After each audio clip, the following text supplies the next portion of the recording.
fire's light will make writing this difficult, so I hope you don't have too much trouble reading my handwriting. Frustration keeps me awake as my progress has been slowed to a crawl. I was right when I expressed worried over the forest I entered, but it's worse than I originally thought. The closeness of the trees provides a frustrating maze as is, making my discovery of the corrupted vines here all the more worrying. Nothing so twisted and thorny grows among the trees back home, or any others I have witnessed for that matter. The red bulbs glowing under openings in its green flesh will make them easy to spot in the dark at least, but I've never seen such corruption around a demonic site. I'm tempted to put an arrow into one of the bulbs and find out if these things can display real survival responses. But the release of whatever boils beneath has stained my hand so far. That's not the worst of what troubles me, though. As I traversed the cursed woods, I spotted a rabbit and readied my bow. My first thought should have been how such a frail creature could survive amid these corrupted woods. But as I waited too long to dig into my provisions, I was thinking more about my future meals than my current setting. I had to be silent, lest I rouse the creature's suspicion. Pulling my bow and a single arrow from my quiver with steady ease, nocked and with a raise of my arms, I pulled back the string and took aim.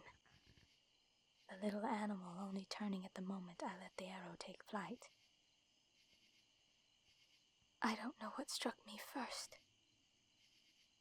The arrow landing right between its eyes, rearing it up before it came down on its paws and staring at me with the stem of my arrow protruding from its forehead, or the fact that the eyes it stared with were glowing red. How such a vile essence could reach so far from the ruins I'm approaching escapes me. But I have only 2 speculations so far. Either there's more than one demon here, in which you can bet I'll be demanding compensation, a raiding party, and an apology from whoever did such a poor scouting job ahead of time. Otherwise, the creature I'm after would have to be very old, accumulating and emanating a foul energy from its home for many, many years. In that case, I may still demand a higher reward when it's over, but I fear no demon, ancient or not. To my benefit, I have felt no touch of the corruption upon myself, though I have enough enchantments on my articles and various gear to ward off most anything anyone has ever come across. Again, you already know I over-prepare, so I'm sure you're not surprised. Adding to my confidence, and to finish my story from earlier, the rabbit still lived even with an arrow-sized hole in its brain.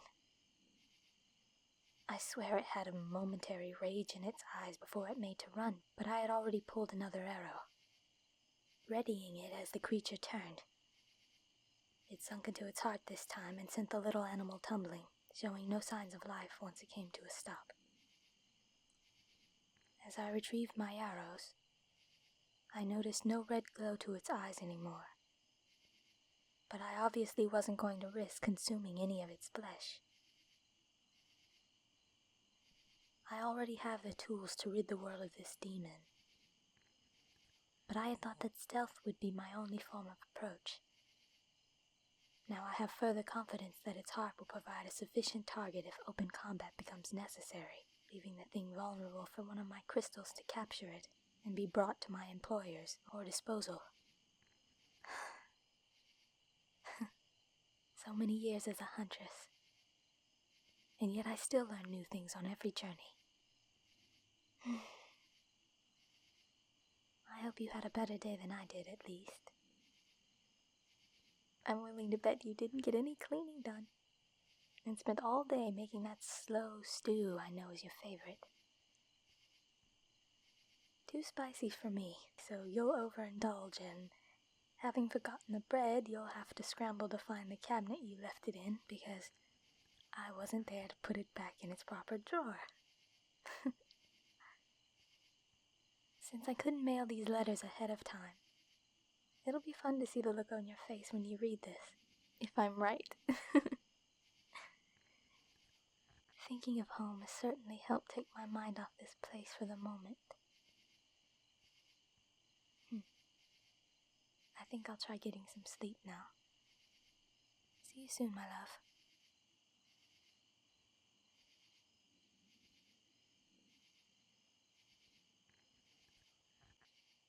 This short was written by ShadowPuppeTear.